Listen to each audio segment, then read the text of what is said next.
Cancer के 15 से नए 17 लाख हर साल बढ़ना, क्यों बढ़ रहे हैं इतने मामले? काफ़ी सारे फैक्टर्स हैं। एक तो जेनेटिक फैक्टर होता है, नेक्स्ट है जो लाइफस्टाइल हमारा चेंज हुआ है उसके वजह से।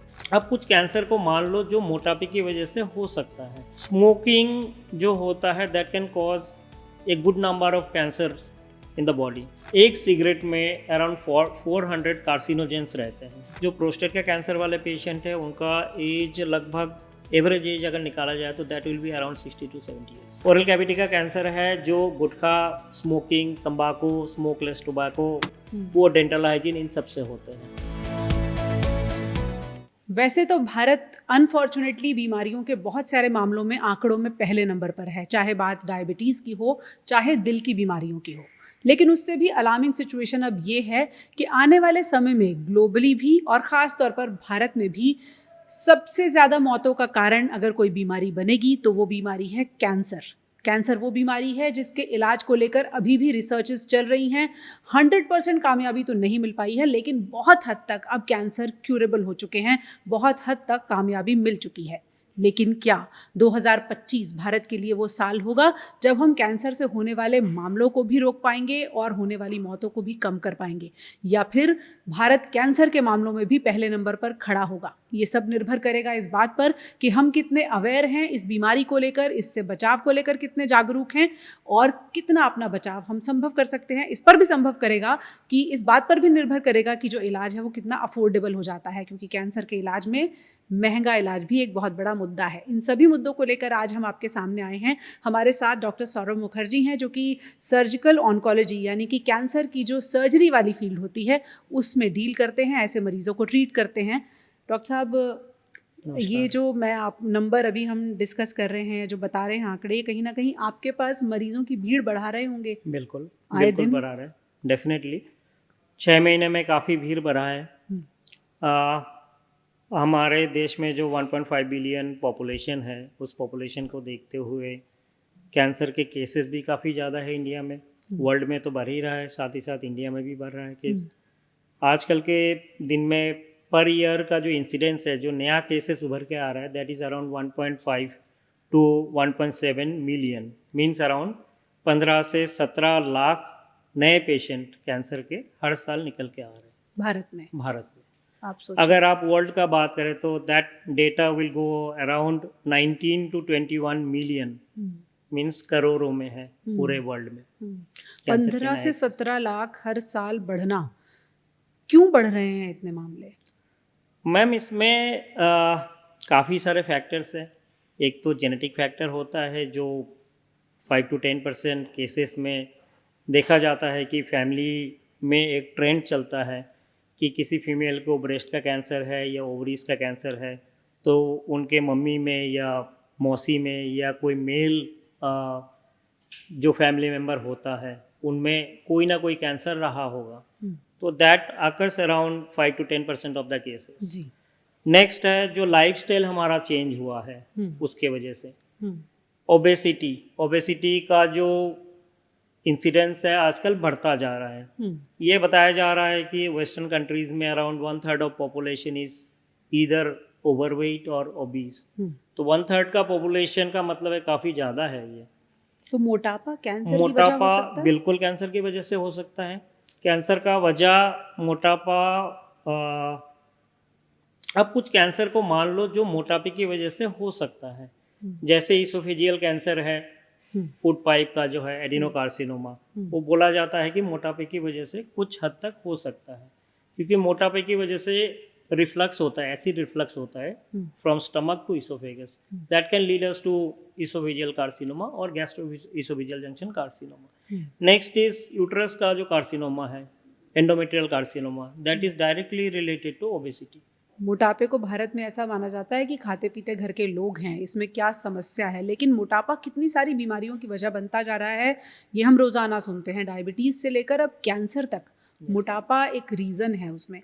अगर हम लाइफस्टाइल चेंजेस, एक बड़ा ब्रॉड टर्म है जिसकी हम अक्सर बात करते हैं, उसमें आपने एक मोटापा बताया, और क्या वजह है? सेकेंड मैम, जो हमारे जो आदत है, जो एडिक्शंस है, like smoking and alcohol.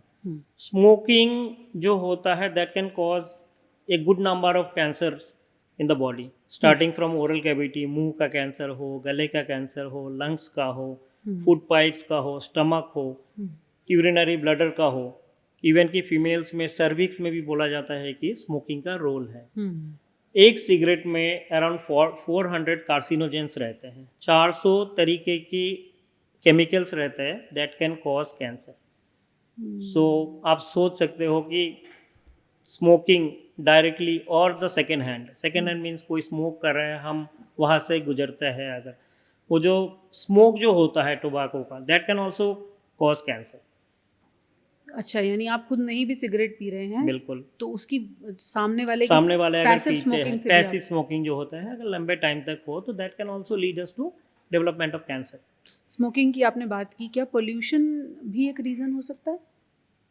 Pollution as तो नहीं होता है, बट लंग कैंसर्स में कुछ चीज़ें हैं जो फॉसिल फ्यूल बोलते हैं या डीजल का जो बर्स्ट होता है, सो ये पॉस्टुलेट किया गया है कि that can lead to lung cancer, but as such कोई प्रूवन रोल अभी तक मिला नहीं है। एक मोटापा हुआ, दूसरा स्मोकिंग एंड स्मोकिंग अल्कोहल हो हुआ। गया, alcohol, yes, alcohol can lead us to like liver cancer सबको पता है, जो हेपेटोसेलुलर कार्सिनोमा है, कि कोई लंबे टाइम से अगर अल्कोहल ले रहे हैं that can lead to cirrhosis, and the cirrhosis of liver can lead to hepatocellular carcinoma. Next is colon में भी अगर कोई एक्सेसिव ड्रिंकिंग करता है तो कोलन कैंसर हो सकता है। कोलन यानी बड़ी आंत का cancer. Yes ma'am. Next is breast, in obese patient और in patient who consumes lot of alcohol, जी, तो उनमें ब्रेस्ट कैंसर का प्रावधान ज़्यादा मिला है। अच्छा। yes, अब आप सोचिए, अल्कोहल, स्मोकिंग सबको पता है कि ख़राब है, लेकिन हैरानी की बात यह है उसके बावजूद इंसिडेंस बढ़ रहा है। ऐसे लोग जो सिगरेट पीते हैं, पहले हम मेल्स को देखते थे, Yes, अब हम फीमेल्स को फीमेल्स देखते में भी हैं। हो रहा है मैम। तो आपके पास जो ओपीडी में मरीज आते हैं, आपका अपना अनुभव क्या कहता है, वो कितनी बार अपनी ही गलतियों की वजह से बीमारी को लेकर पहुंचते हैं? मैम मोस्टली जो मेल पेशेंट होते हैं, जो लंग्स का कार्सिनोमा होता है या जो ओरल कैविटी का कार्सिनोमा होता है, उनमें ये देखा गया है कि 90% of patient will have some sort of tobacco consumption. Smoking की वजह से हो या स्मोकलेस जो टोबैको होता है पाउच में जो यूज़ होता है, या गुटखा हो, पान मसाला हो, उनके वजह से भी मुंह का कैंसर बहुत ज़्यादा होता है। 90% you will get some history. Females definitely कुछ बातें छुपाते हैं, बट अगर फीमेल पेशेंट का भी मुंह का कैंसर हो, जबड़े का हो या जीभ का हो खास तौर पे, तो उनमें ये पाया गया है कि पान का सेवन करना या गुटखा सेवन करना काफ़ी कॉमन है उनमें। ओके, स्मोकिंग, अल्कोहल, मोटापा, इनकी बात तो हमने की। लाइफस्टाइल चेंजेस में खान पान जो है, यस, उसका क्या संबंध है कैंसर से? मैम खान पान में ये देखा गया है कि हमारे जो पुराने जो रीति रिवाज है उसमें आप ये देखिएगा कि ग्रीन लीफी वेजिटेबल्स काफ़ी बढ़ावा दिया जाता है उसको। जी, हमारा जितना भी कैंसर का ट्रायल्स चलता है मोस्टली बड़े आंत के कैंसर के लिए, ये पाया गया है कि green leafy vegetable is protective. अच्छा। Yes ma'am. एंड कन्वर्सली जो रेड मीट जो होता है, मटन हो या बीफ हो, ऐसे टाइप के जो मीट होते हैं, that can cause actually colon cancer, means जो बड़े आंत की कैंसर जो होता है। Okay, yes ma'am. ओके। दूसरा, जो खाने पीने की जब मैं बात कर रही हूँ, तो जिस तरह से हमारी लाइफस्टाइल चेंजेस हुए हैं, पहले हम जो खाते थे अब हम वो नहीं खाते, अब हम कुछ और खाते हैं, क्या ये भी कैंसर को कंट्रीब्यूट करता है? बिल्कुल और मैम, किस तरह कंट्रीब्यूट से कर करता सकते हैं। जी। बेसिकली हम लोग अभी जो वेस्टर्नाइज्ड लाइफस्टाइल या खान पान जो है उसको बढ़ावा देते हैं। मोस्टली आप देखोगे कि पिज़्ज़ा हो, बर्गर हो या ज़्यादा फैटी चीज़ें जो हो, उसमें अनसेचुरेटेड फैटी एसिड काफ़ी रहता है। इसके वजह से क्या होता है, लोगों का ओबेसिटी बढ़ता जाता है, and obesity can cause some kind of cancer. So indirectly this thing all lead up to development of cancer. और उनका ये देखा गया है कि जो ओबीज लोग जो होते हैं या ओवरवेट आप बोल सकते हो, उनमें कैंसर का ट्रीटमेंट भी अगर सही ढंग से हो, उसका आउटकम में भी थोड़ा फर्क आता है जो नॉर्मल पेशेंट को। उसका रीज़न क्या होता है? मैम कुछ चीज़ें होती है जो जैसे कीमोथेरेपी का अगर आप देख लें तो ये पाया गया है कि जो नॉर्मल वेट पेशेंट है उनमें थोड़ा बेहतर काम करता है। अच्छा। Yes ma'am. वेट प्रोपोर्शनेट होते हैं क्या डोज, इसलिए बिल्कुल। ऐसा होता है? ओके। हालांकि जो कीमोथेरेपी का ड्रग्स है वो सारे डोजेस बॉडी वेट या जो बॉडी सरफेस एरिया है उसके ऊपर डिपेंड करता है। उस पर डिपेंड करता है, लेकिन फिर भी मोटे लोगों का इलाज कैंसर में चैलेंजिंग होता है डेफिनेटली। ओके। खास तौर पे सर्जरी आप देख लो तो सर्जरी में भी काफ़ी चैलेंजेस आते हैं, पोस्ट ऑपरेटिव कॉम्प्लिकेशंस थोड़ा ज़्यादा होते हैं मोटापे की वजह से। अगर जो लोग, पहले तो लोगों को ये समझना ज़रूरी है कि मोटापा कहते किसको हैं। बहुत सारे लोगों को तो लगता है हमारा वज़न ज़्यादा नहीं है, ऐसे ही थोड़ा 1-2 किलो बढ़ा हुआ है। तो क्या आप लोगों को बताना चाहेंगे कि भाई आप अब अपना वज़न कंट्रोल करने के बारे में सोचें? मैम एक्चुअली जो वजन जो होता है that depends upon the height also. ठीक है, एक होता है बॉडी मास इंडेक्स, BMI जो बोलते हैं। तो इंडियन के हिसाब से BMI जो होता है, जो हेल्दी इंडिविजुअल होता है, that should be in anything in between 18 to 23। So जो 24 एंड अबव जो होता है up to 30, that considered as overweight. And जो मोर देन 30 जिनका BMI होता है उनको हम लोग ओबीस बोलते हैं। मोटापे की परिभाषा आपको अभी डॉक्टर मुखर्जी ने बताई कि आप अगर अपना BMI कैलकुलेट करेंगे, BMI कैलकुलेटर गूगल पर आसानी से मिल जाएगा आपको। 18 से 23 के बीच में अगर आपका BMI है तो आप फिट हैं, अगर 23 से ज़्यादा है तो आप मोटे लोगों की कैटेगरी में आते हैं, और अगर 30 से भी ऊपर है तो फिर ये बीमारी वाली ओबेसिटी की कैटेगरी में माना जाएगा। यहाँ आपको वज़न घटाने की ज़रूरत है। अगर लोग वज़न घटा लें तो क्या माने कि क्या कुछ बीमारियों के खतरे से खुद को भी पीछे ले जाएंगे? बिल्कुल मैम, बिल्कुल। इसीलिए आजकल जो होलिस्टिक अप्रोच जो होता है कैंसर केयर में या जो प्रिवेंशन होता है, हम लोग हमेशा लोगों को एनकरेज करते हैं कि रेगुलर एक्सरसाइज ये बहुत ज़रूरी चीज़ है। हफ्ते में 5 से 6 दिन कम से कम हैवी एक्सरसाइज करना चाहिए। जो चलना हो या दौड़ना हो या फिजिकल एक्टिविटी बहुत ज़रूरी चीज़ है, ताकि आपका जो वेट है वो मेंटेन रहे। प्लस खान पान में सुधार लाना पड़ेगा। किस तरह के सुधार के लिए आपने बताया? Ma'am you have to take lot of green leafy vegetables. Processed meat जो है उसको कम करना है, और कम से कम पॉलीसेचुरेटेड फैटी एसिड जो होता है उसको कम करना है कंजम्पशन। आसान भाषा में अगर लोग जानना चाहें कि उन्हें अपनी घर में से, किचन में से क्या हटाना है? मैम आपको जो रेड मीट है उसको कम करना पड़ेगा, जो तेल मसाले का चीज़ है उसको कम करना पड़ेगा। उसको कम करना पड़ेगा, यानी ताज़ा खाइए, फल फ्रूट ज़्यादा होना चाहिए, सलाद ज़्यादा होना चाहिए, ग्रीन लीफी वेजिटेबल साग जो होता है उसको ज़्यादा सेवन करना है। जी। फल फ्रूट और ग्रीन लीफी वेजिटेबल्स में ऐसा क्या होता है जो बीमारियों से लड़ने में मदद करता है? मैम एक्चुअली उन सब में एंटीऑक्सीडेंट के प्रॉपर्टी रहता है, काफ़ी विटामिन्स रहता है, जो हमारे शरीर को डे टू डे जो रिपेयर होता है वो सब करते रहते हैं। उनमें एंटीऑक्सीडेंट्स की मात्रा ज़्यादा होती है। आपको बूढ़ा होने से भी बचाते हैं ताज़े फल और ताज़ी सब्जियां। अगर वो हरी सब्जियां हैं तो आपकी उम्र को भी थाम सकते हैं। बहरहाल यहाँ बात एक गंभीर बीमारी की हो रही है, कैंसर की हो रही है। डॉक्टर साहब, पुरुषों में और महिलाओं में किस तरह के कैंसर के मामले ज़्यादा आते हैं? मैम हमारे पास पुरुषों में ओरल कैविटी का कैंसर काफ़ी ज़्यादा है, लंग कैंसर काफ़ी ज़्यादा है, और ये देखा जा रहा है कि प्रोस्टेट का कैंसर भी, जो गदूद होता है उसका कैंसर भी काफ़ी मात्रा में आ रहा है आजकल। महिलाओं में मेनली ब्रेस्ट कैंसर काफ़ी ज़्यादा है, और गायनोकोलॉजिकल कैंसर्स मेनली ओवरी का कैंसर और यूट्रस का कैंसर काफ़ी ज़्यादा मात्रा में आ रहा है। ओके। किस एज ग्रुप के लोग ज़्यादा आ रहे हैं? मैम इन जनरली अगर आप देखना चाहें तो मोर देन 50 ईयर्स मेनली। जो प्रोस्टेट का कैंसर वाले पेशेंट है उनका एज लगभग, एवरेज एज अगर निकाला जाए तो that will be around 60 to 70 years. 60 से 70 साल की उम्र में आ रहे हैं। बट आजकल डेमोग्राफी थोड़ा चेंज हो रहा है, जो ये देखा जा रहा है कि यंगर पॉपुलेशन में भी काफ़ी ज़्यादा कैंसर के केसेस अभी उभर के आ रहा है। ओके। आप पेशेंट से ज़ाहिर बात करते हैं, फैमिली हिस्ट्री लेते हैं, क्या कुछ निकल के आता है कि ये रीज़न है जिसकी वजह से इंसिडेंस महिलाओं में ब्रेस्ट कैंसर है या गायनेकोलॉजिकल यूट्राइन कैंसर है, ओवेरियन कैंसर है, कैंसर ऑफ सर्विक्स है, ये जो बढ़ रहे हैं, ये क्यों बढ़ रहे हैं? मैम एक्चुअली इसका उत्तर तो, सही उत्तर किसी को नहीं पता है, बट हो सकता है कि जो लाइफस्टाइल चेंजेस हो रहा है, स्मोकिंग की मात्रा बढ़ रहा है अभी धीरे धीरे, अल्कोहल कंजम्पशन बढ़ रहा है, ओबेसिटी बढ़ रहा है, कुछ हद तक जेनेटिक फैक्टर्स भी है जो मॉडिफाई हो रहा है।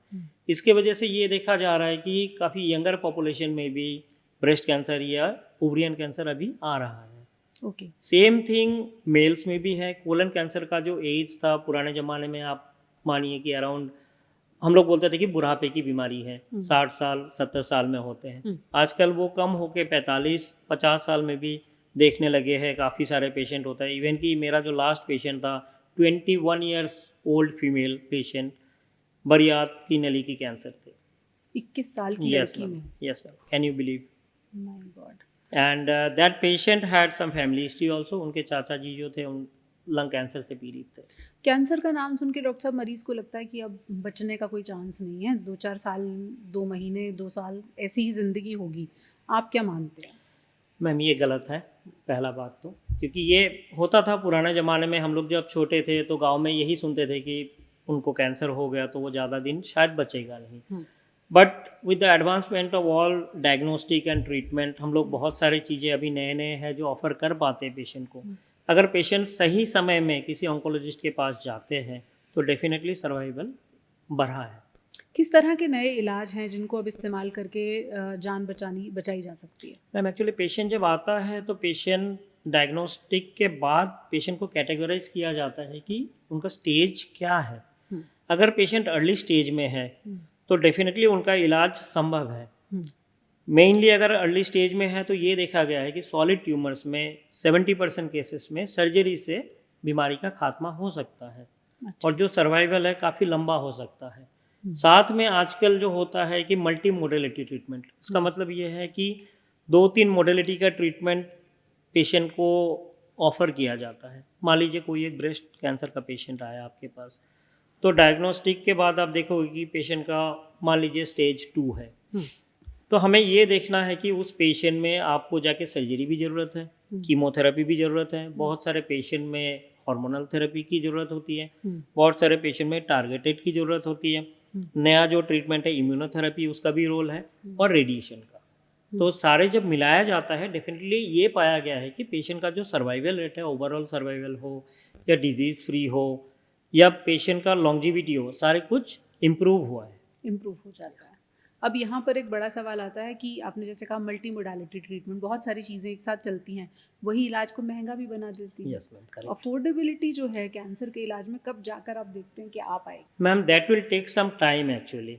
सर्जरी का कॉस्ट मुझे नहीं लगता कि बहुत ज़्यादा बढ़ा है। जो चीज़ें 10 साल पहले था वो चीज़ें अभी भी उतना ही है। हालांकि हाँ, नया कुछ आर्मामेंटेरियम जो है वो ऐड हुआ है, जैसे मान लीजिए कि रोबोटिक सर्जरी। रोबोटिक सर्जरी अभी काफ़ी पॉपुलर हो रहा है, और रोबोटिक सर्जरी बेसिकली जो इंडिकेशन है that is in the thoracic cavity and in the pelvic region, mostly in the gynaecological cancers, carcinoma bladder, or in the rectum anal canal area, and in the thoracic part in esophagus and lung. तो इसमें cost का तो थोड़ा इजाफा हुआ है, but साथ ही साथ जो पेशेंट का जो कॉम्प्लिकेशन रेट है वो काफ़ी कम हुआ है with the same amount of oncological outcomes. अच्छा, यस मैम, इस बात से फर्क पड़ता है? बिल्कुल मैम, फ़र्क पड़ रहा है। बट कॉस्ट का जो है, यस डेफिनेटली कुछ ड्रग्स होते हैं जो कीमोथेरेपेटिक ड्रग्स होते हैं, उनका कॉस्ट थोड़ा ज़्यादा है। हार्मोनल थेरेपी का कॉस्ट बहुत ज़्यादा नहीं है। इम्यूनोथेरेपी या टारगेटेड थेरेपी का कॉस्ट ज़्यादा है, बट वो धीरे धीरे पहले से कम हो रहा है, क्योंकि जो कंपनी उनका रिसर्च मॉलिक्यूल है, तो वो पेटेंसी जब ख़त्म होता है तो ड्रग का जो कॉस्ट है वो ड्रास्टिकली कम होता है। सो जो चीज़ें 10 साल पहले था वो आज के ज़माने में नहीं है, कॉस्ट डेफिनेटली कम हुआ है। ओके। कैंसर के एक तो मरीज़ वो हुए जिनका आपने कहा फैमिली हिस्ट्री है तो उनको चांसेस ज़्यादा हैं, और कौन से लोग हैं जिन्हें सावधान रहने की ज़रूरत है और किस उम्र पर स्क्रीनिंग करवा लेनी चाहिए? Ma'am actually screening all depend करता है कि आपका फैमिली हिस्ट्री है या नहीं। जिनका फैमिली हिस्ट्री है उनको स्क्रीनिंग थोड़ा ज़्यादा जल्दी स्टार्ट करना चाहिए। मान लीजिए किसी के फैमिली में अगर 2 रिलेटिव्स है जिनका ब्रेस्ट या ओवरियन कैंसर है, तो ऐसे पेशेंट का जो रिलेटिव होता है, डॉटर या सिस्टर होते हैं, उनको अराउंड 40 ईयर्स से स्क्रीनिंग मेमोग्राम चालू कर देना चाहिए। या जो सर्वाइकल कैंसर स्क्रीनिंग जो होता है उसके लिए सिंपल सा टेस्ट है Pap smear. So Pap smear can be started at around 40 years, और स्क्रीनिंग जो है वो रेगुलर बेसिस पे करना चाहिए। पुरुषों को भी कुछ पुरुषों को भी ओरल कैविटी का स्क्रीनिंग है मैम। सो उसके लिए भी जो टारगेट पॉपुलेशन है, बेसिकली जिनका एडिक्शन है टोबैको, स्मोकलेस टोबैको, पान या गुटखा, उनका रेगुलरली डॉक्टर के पास जाना चाहिए। और क्लिनिकल एग्जामिनेशन कराना चाहिए कि मुंह के अंदर कोई छाले तो नहीं है, कोई डाउटफुल लीजन तो नहीं है, कोई घाव तो नहीं है, कहीं से कोई ब्लीडिंग तो नहीं हो रहा है, जो कैंसर हो सकता है। तो ये अवेयरनेस बहुत ज़रूरी है और definitely screening is a part of today's life. Right. Cancer में अक्सर हम सुनते हैं पेशेंट को बताया जाता है कि स्टेज 1 है, स्टेज 2 है, स्टेज 3 है या 4 है। ये स्टेज कैसे डिसाइड होती हैं और स्टेज 1 और 4 का क्या मतलब होता है? ठीक है मैम, बात यह है कि जब भी आप कैंसर डिटेक्शन होता है तो पेशेंट को काफ़ी सारी इन्वेस्टिगेशन भी किया जाता है, जिसमें से एक है बायोप्सी। बायोप्सी से आपको ये पता लगता है कि पेशेंट में कैंसर है या नहीं है या नहीं है। यस। तो बायोप्सी आपने कराया, उसमें पॉजिटिव आ गया कैंसर है, उसके पहले आप क्लिनिकल एग्जामिनेशन करते हो। कोई डॉक्टर जो है ऑन्कोलॉजिस्ट वो पेशेंट को देखते हैं। मान लीजिए कोई पेशेंट आया कि ब्रेस्ट में लंप है, साथ में एक्जिला जो बगल होता है उसमें लिम्फ नोड बढ़े हुए हैं। इनका बायोप्सी करा के देखा कि जो ब्रेस्ट लंप है उसी में पॉजिटिव है, एक्जिला वाला जो है वो निगेटिव है। साथ में आजकल के ज़माने में पेट सीटी काफ़ी कॉमन है, लोग खुद आके बोलते हैं कि मेरा पेट कराना है। बहुत टाइम में पेट का इंडिकेशन रहता है, बहुत टाइम में नहीं रहता है। अच्छा। Was the patient diagnosed with some kind of cancer, तो उनमें नॉर्मली आज के ज़माने में ये देखा गया है कि पेट सीटी एडवाइस किया जाता है या कोई लोकल इमेजिंग एडवाइस किया जाता है, सीटी स्कैन हो, जैसे आपने कहा, मैं आपको रोक रही हूँ, जैसे आपने कहा कुछ केसेस में पेट सीटी एडवाइजेबल है, कुछ में नहीं है, वो कैसे डिफरेंशिएट? मैम ये डिपेंड करता है कि अगर अर्ली स्टेज बीमारी हो, जो क्लिनिकल एग्जामिनेशन से लगे कि स्टेज 1 की बीमारी है या जो क्लिनिकल सिम्टम पेशेंट बता रहा है उसके हिसाब से स्टेज 1 है, कोई फैला हुआ बीमारी नहीं है या एडवांस नहीं है, so in that case PET can be omitted. Okay, फिर सीधे बायोप्सी करनी चाहिए। सीधे बायोप्सी होता है। बायोप्सी में ये पता चलता है कि पेशेंट को कैंसर है या नहीं। अगर सिंपल सा बात है, कोई पेशेंट 2 सेंटीमीटर का लंप लेके आता है ब्रेस्ट में, उनका और कोई सिम्टम नहीं होता है, क्लिनिकल एग्जामिनेशन और जो जांचें होते हैं उनमें लगता है कि ये लोकलाइज्ड डिजीज है, सो प्रोबेबली ये अर्ली स्टेज बीमारी है। सो मोस्टली हो सकता है कि ये स्टेज 1 बीमारी हो। और स्टेज 1 बीमारी में नॉर्मली पेट सीटी का कोई रोल नहीं होता है। कब होता है रूल?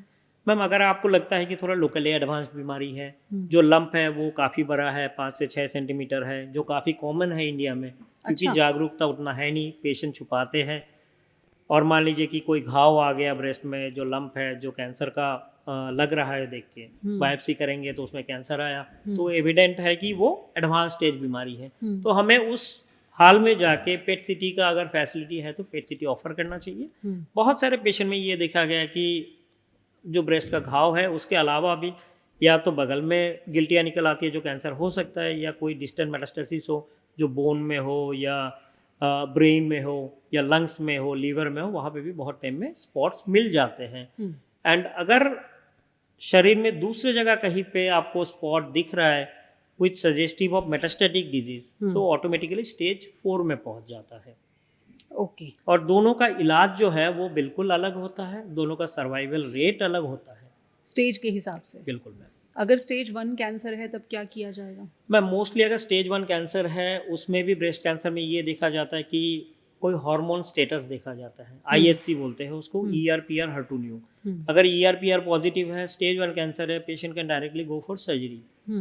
सर्जरी दोनों पॉसिबल है, ब्रेस्ट को भी निकाल सकते हैं या छोटा अगर लीजन है तो ब्रेस्ट को बचा के लंपेक्टोमी, जिसको ब्रेस्ट कंजर्वेशन सर्जरी बोलते हैं, वो भी कर सकते हैं।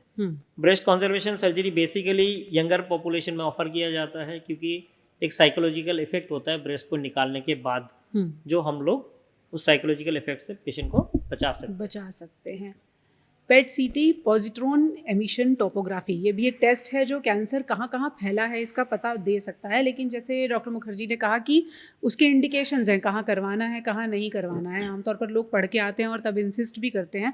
डॉक्टर साहब, जैसे आपने कहा कि 5 से 6 सेंटीमीटर का लंप लेकर भी लोग आते हैं, असल में जो हम देखते हैं जनरल पॉपुलेशन में एक डर होता है कि हर गांठ को डॉक्टर कैंसर बता देंगे और उसकी बायोप्सी करेंगे। तो ये जो दुविधा है एक मरीज़ की कि ये गांठ तो नॉर्मल भी हो सकती है, नहीं हो सकती है, कितना इम्पॉर्टेंट है शरीर में किसी भी गांठ को चेक करना? मैम ये तो बहुत ही ज़्यादा इम्पोर्टेंट सवाल है।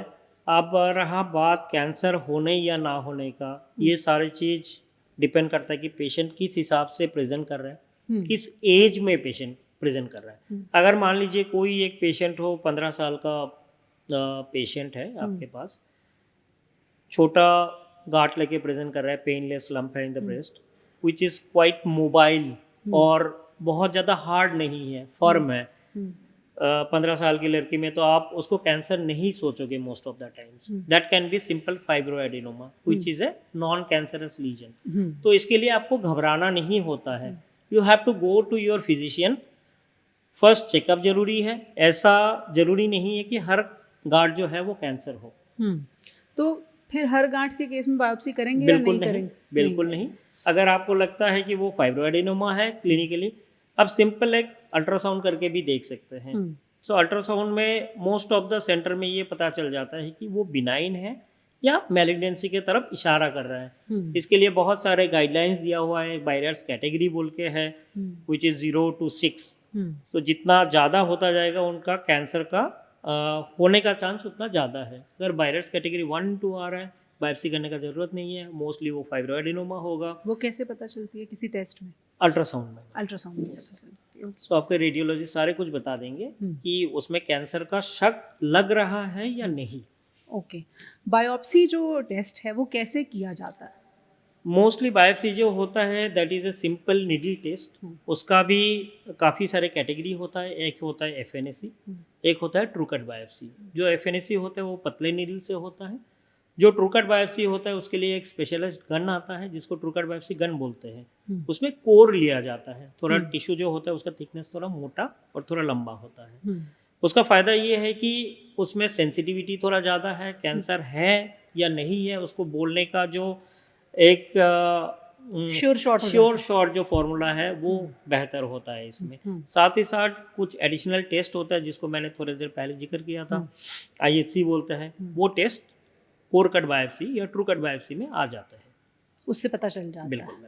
बायोप्सी करवाने को लेकर भी लोग बहुत डरते हैं कि अगर एफएनएसी करवाया, फाइन नीडल एस्पिरेशन साइटोलॉजी जिसको कहते हैं, कि एक नीडल से जो भी वहाँ लिक्विड है या फ्लूइड है उसको निकाल के उसको चेक किया जाता है, और जैसे आपने कहा एक फिर बड़ा लीजन भी लिया जाता है। अगर गन से बायोप्सी कर रहे हैं तो लोगों को लगता है कि एक कट लग गया तो अब नहीं भी है तो कैंसर फैल जाएगा। बहुत लोगों का होता है, गांव में ये ज़्यादा होता है। मेरे पास भी बहुत सारे पेशेंट आते हैं जो पहले झिझकता है कि सर हमें बायोप्सी नहीं करवानी है क्योंकि हमने सुना है कि अगर बायोप्सी करवाएंगे तो फैल जाएगा, जो बिल्कुल गलत है।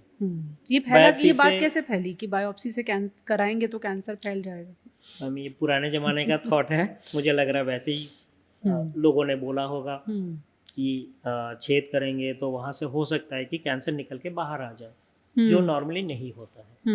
यानी बायोप्सी सेफ है? बिल्कुल सेफ है मैम। और बायोप्सी अगर इंडिकेशन है, अगर रिकमेंडेशन है, अगर थोड़ा भी सस्पिशन है कि जो जगह में गांठ या कोई घाव या अल्सर दिख रहा है वहाँ का बायोप्सी चाहिए तो कराना बेहतर है। क्या वजह है कि अक्सर मरीजों को बहुत देर में कैंसर के बारे में पता चलता है?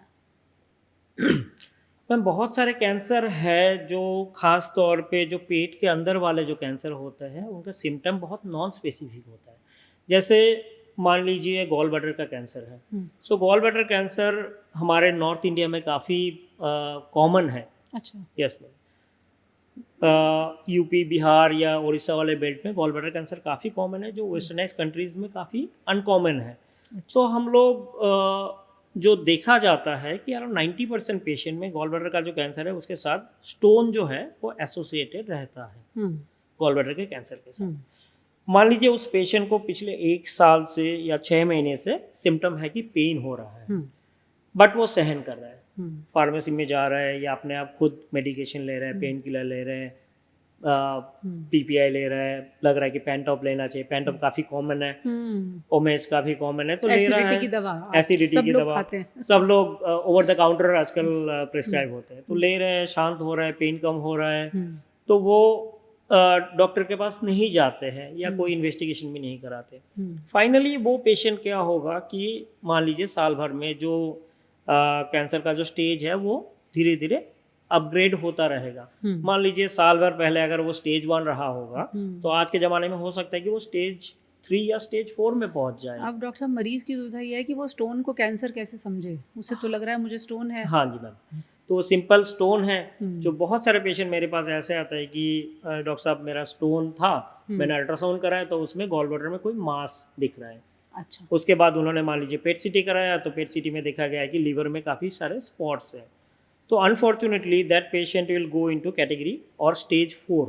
यानी अगर गॉल स्टोन्स के स्टोन के लिए भी कोई अल्ट्रासाउंड कराएगा बिल्कुल, तो उसमें पिक हो जाएगा? पिक हो सकता है अगर हो गॉल सकता ब्लैडर है। मास है तो। नहीं भी हो सकता है? नहीं भी हो सकता है, बिल्कुल। बहुत सारे टाइम में अल्ट्रासाउंड मिस करते हैं, पर्सन टू पर्सन वेरी करता है, रेडियोलॉजिस्ट के ऊपर भी डिपेंड करता है। दो जब chance is very less, ultrasound is very safe and very specific, तो मेरे हिसाब से 1-2% चांस ही होगा जो मिस करते हैं। But most of the times gall bladder में मास है तो वो निकल के आ जाता है। बट गॉल ब्लैडर में अगर बाई चांस निकल के भी आता है फिर भी जाके आगे जाके एक सीटी स्कैन की ज़रूरत होती है, which is more sensitive and specific. Broadly क्या कुछ ऐसे साइंस एंड सिम्टम्स हैं जो हम लोगों को बता सकते हैं कि अगर आपको ये चीज़ें दिख रही हैं तो कैंसर हो सकता है, आप जांच करा लें? बिल्कुल मैम, दो एक्चुअली जो कैंसर का जो सिम्टम है वो काफ़ी साइट स्पेसिफिक होता है। मान लीजिए मुंह का कैंसर है तो वो बहुत ही सिंपल सा चीज़ है, उसमें आपको most of the times 90% time आपको अल्सर मिल जाएगा।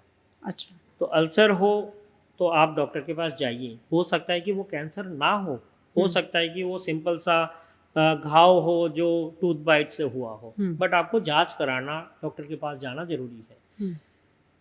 कोई भी पेशेंट हो, पेन एब्डोमेन हो, अगर लग रहा है कि सेटल नहीं हो रहा है या एसिडिटी काफ़ी ज़्यादा हो, which can be a sign of carcinoma stomach also, so उस केस में जाके आपको डॉक्टर की सलाह लेना ज़रूरी है। कोई भी पेशेंट होता है, मान लीजिए पेट में सूजन है, पानी जमा हो रहा है, तो बहुत सारे लोग हम लोग देखते हैं कि इग्नोर करते हैं। That can be a sign of advanced carcinoma ovary. पेट में पानी जमा हो रहा है। बिल्कुल मैम, फीमेल पेशेंट है, पेट में पानी जमा हो रहा है। बहुत पेशेंट मेरे पास आते हैं ऐसे सिम्टम लेके कि सर पिछले 3-4 महीने से पानी जमा हो रहा है, मैं तो नॉर्मल सोच रहा था, फिर अल्ट्रासाउंड कराया तो पेट में पानी आ गया। बहुत सारे पेशेंट होता है कि पेट में स्वेलिंग लेके, लंप लेके प्रेजेंट करता है। बहुत सारे पेशेंट है ब्रेस्ट लंप लेके प्रेजेंट करते हैं। आजकल फिर भी ये चीज़ अच्छा हुआ है कि अवेयरनेस काफ़ी बढ़ा है। सो फीमेल पेशेंट अक्सर नहाते टाइम देखते हैं कि कोई लंप तो नहीं है ब्रेस्ट में, या निपल से कोई डिस्चार्ज तो नहीं हो रहा है, ब्लडी डिस्चार्ज हो या दूसरा ग्रीनिश कलर का डिस्चार्ज हो। So that can indicate to some extent to cancer. Okay, यानी ब्रॉड कुछ इंडिकेशंस हैं, अगर आप डॉक्टर के पास पहुंच जाएं तो स्क्रीनिंग पहले लेवल पे तो संभव है। बिल्कुल। ओके, इलाज की आपने बात की डॉक्टर साहब, कितने केसेस में आप मान लीजिए 10 पेशेंट ओपीडी में आए कैंसर के साथ, कितने केसेस में हम ये कह सकते हैं कि वो 100% क्योर हो गए? मैम मैं अगर इंडियन डेटा प्रेजेंट करूँ, मैं अगर पर्सनली बोलूँ तो अराउंड 50% मैं बोलूँगा। 100% क्योर? यस मैम, क्योंकि अगर 10 पेशेंट आते हैं, 10 पेशेंट का कैंसर निकल के आते हैं और मैं फर्दर जांच कराता हूँ तो 10 में से 4 पेशेंट का आज के ज़माने में भी मेटास्टेटिक डिजीज़ आता है। मेटास्टेटिक मतलब स्टेज 4 आता है, जहाँ पे क्योर का चांसेस काफ़ी कम हो जाता है। Until and unless there is miracle, stage 4 का जो बीमारी होता है उसमें हम लोग जीवन बढ़ा सकते हैं with multi modality treatment, but cure होने का चांस काफ़ी कम है। मेटास्टेटिक मतलब सब तरफ फैल चुका है? यस मैम, किसी भी अंग में फैला हुआ है, मान लीजिए दूसरे अंग में। अगर कोई भी बीमारी लिमिटेड डिजीज है, मान लीजिए स्टेज 1 स्टेज 2 है, तो उसमें ये देखा गया है कि more than 90% of patient gets cured with time with multimodality treatment most of the times. जी, ये तो आपने कहा कि 50% लोग ऐसे हैं जो क्योर हो जाते हैं। अब आती है बात रिलैप्स की। डर रहता है कैंसर के पेशेंट को कि आज तो मैं ठीक हो गया लेकिन मैं हमेशा एक एज पर चल रहा हूँ। कितने केसेस में रिलैप्स हो जाता है? मैम वो भी डिपेंड करता है कि कौन से स्टेज में प्रेजेंट किया था पेशेंट। अगर कोई पेशेंट स्टेज 1 में प्रेजेंट करते हैं तो उनका रिलैप्स का चांस काफ़ी कम होता है। अगर कोई पेशेंट मान लीजिए स्टेज 3 में प्रेजेंट करते हैं, जिनको काफ़ी एक्सटेंसिव ट्रीटमेंट चला है, सर्जरी भी हुई है, कीमो भी चला है, रेडिएशन भी चला है, उनमें ये देखा गया है कि बीमारी वापस आने का चांस या रिलैप्स का चांस काफ़ी ज़्यादा है। मैं सिंपल एक एग्जांपल देता हूँ आपको। कार्सिनोमा ओरल कैविटी, मुंह का जो कैंसर है वो काफ़ी कॉमन है इंडिया में। Around 35 to 40% of all cancer cases are oral cavity cancer India में अभी तक। सिर्फ गुटखा खाने की? Yes ma'am, gutkha, smoking, alcohol, poor dental hygiene, all this thing factor है। इसमें ये देखा गया है कि आप कोई भी पेशेंट को ट्रीट करो, स्टेज 1 to 3 जो होता है that is treatable kind of oral cavity cancer. Stage 4 में भी आजकल देखा गया है कि ट्रीट कर सकते हैं। स्टेज 1 में ये देखा गया है कि around 90% patient will get cured और सिर्फ 10% पेशेंट का ही रिलैप्स होता है। जो हम लोग रिलैप्स मानते हैं वो अर्ली रिलैप्स और लेट रिलैप्स होता है। उसमें ये स्टैटिस्टिक्स है कि नेक्स्ट 2 years में अगर देखा जाए तो that is around 80% of relapse will be in the next 2 years after getting all the treatment. बाकी जो रिलैप्स होता है वो 2 to 5 years में होता है और जो 5 साल के बाद का जो रिलैप्स होता है वो काफ़ी कम होता है। इसीलिए पहले 5 साल जो है ट्रीटमेंट के बाद follow up is very very important. Okay, क्या रिलैप्स खतरनाक माना जाता है? बिल्कुल मैम, खतरनाक। रिलैप्स जो होता है मोस्ट ऑफ द टाइम्स वो डिजीज़ का जो स्टेज है वो थोड़ा एडवांस होता है। रिलैप्स भी 2 किस्म के होते हैं, या तो लोकल या लोको रीजनल होगा या डिस्टेंट मेटास्टेसिस होगा। डिस्टेंट मेटास्टेसिस हो गया तो वो स्टेज 4 में पहुंच जाएगा। फिर अगर लोकल रिलैप्स होता है तो फिर भी आपके पास ट्रीटमेंट का या क्योर का ऑप्शन होता है। रिलैप्स से मतलब है कि एक बार आपकी बीमारी ट्रीट हुई, आपको पूरी तरह से रिकवर माना गया, लेकिन फिर कुछ वक्त के बाद वो बीमारी किसी अलग शक्ल में या उसी शक्ल में लौट कर आ गई। ऐसा ना हो, मान लीजिए कैंसर का पेशेंट है, रिकवर हो गया, रिलैप्स से बचना चाहे, उसको क्या सावधानियां बरतनी चाहिए? कुछ कर सकता है वो या नहीं कर सकता है? मैम कर सकते हैं बिल्कुल। अब इसमें हम लोग देखना पड़ेगा कि एक होता है मॉडिफाइबल रिस्क फैक्टर, कि हमारे ऐसा कौन सा रिस्क फैक्टर है जो हम लोग मॉडिफाई कर सकते हैं। मान लीजिए सिंपल सा चीज़ है, ओरल कैविटी का कैंसर है, मैं फिर भी ओरल कैविटी में ही पहुंच रहा हूँ। ओरल कैविटी का कैंसर है जो गुटखा, स्मोकिंग, तंबाकू, smokeless tobacco, poor dental hygiene, इन सब से होते हैं। So once patient gets treatment और वो क्योर हो गया तो उनको ये सारे आदत छोड़नी पड़ेगी। Never, no smoking, you have to quit the smoke. Alcohol, ceases पूरा बंद करना पड़ेगा। डेंटल हाइजीन जो है वो मेंटेन आपको करना पड़ेगा। टोबैको आपको नहीं लेना है, पान मसाला गुटखा। क्या ऐसे लोग भी हैं कि कैंसर से रिकवर होने के बाद फिर शुरू? बिल्कुल मैम, बहुत सारे पेशेंट मैंने देखा है, बहुत सारे पेशेंटों को देखा है कि ड्यूरिंग फॉलोअप में ही, इवन की सर्जरी हो गया, पेशेंट को रेडिएशन लगना है या ऑन कीमोथेरापी भी वो लोग स्मोक करते हैं। सो ये देखा गया है कि उनमें रिलैप्स का चांस ज़्यादा है और पेशेंट का जो कीमोथेरापी या रेडिएशन जो चल रहा है उसका जो इफेक्टिवनेस है वो काफ़ी कम होता है। ठीक, एक तो ये बात कही जाती है कि कैंसर के ट्रीटमेंट के दौरान आपकी इम्यूनिटी कमज़ोर हो जाती है। दूसरी बात ये भी मानी जाती है, क्या जिन लोगों का इम्यून सिस्टम कमज़ोर है उनको कैंसर होने का खतरा ज़्यादा है? आजकल इम्यूनिटी काफ़ी प्रावधान दिया जाता है। इम्यूनिटी को लेके ये बताया जाता है कि कीमोथेरेपी चल रहा हो या ड्यूरिंग ट्रीटमेंट हो या कैंसर इटसेल्फ कैन कॉज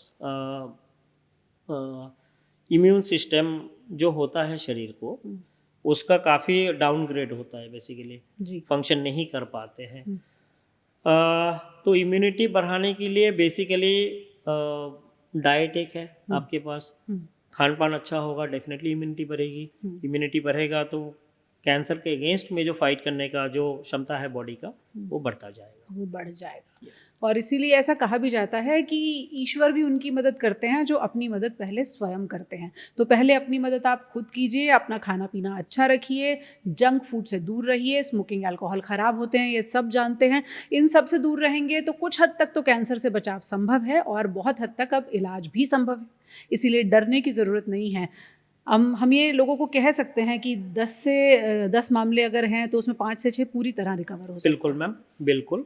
और जो 4 बचे हुए हैं उनको भी हमें ये बताना चाहिए कि लाइफ ख़त्म नहीं हो गया, यहाँ पे लाइफ प्रोलॉन्ग हो सकता है। किसी को अगर लगता है कि उनको कैंसर है या कैंसर हो सकता है, शरीर में कोई गांठ है, कोई अल्सर है, कोई सिम्टम है विच इज़ नॉट नॉर्मल और जो बहुत दिन से परसिस्ट कर रहा है, तो आप आपके डॉक्टर के पास जाइए, बिल्कुल सलाह लीजिए उनका। काफ़ी सारे टेस्ट है, उनसे भी पता लग जाता है, क्लिनिकल एग्जामिनेशंस होते हैं। At least early detection can save life and can cure the patient. बिल्कुल, और इसीलिए पहले अपनी मदद स्वयं कीजिए, जागरूक रहिए और स्वस्थ रहिए। आपके जो सवाल हों हमसे शेयर कीजिए, हम उनका जवाब देने की कोशिश करेंगे। बहुत बहुत शुक्रिया डॉक्टर मुखर्जी हमसे जुड़ने के लिए। आई एम श्योर कैंसर जैसे शब्द के बाद भी लोगों को कुछ उम्मीद बंधी होगी। बिल्कुल, थैंक यू।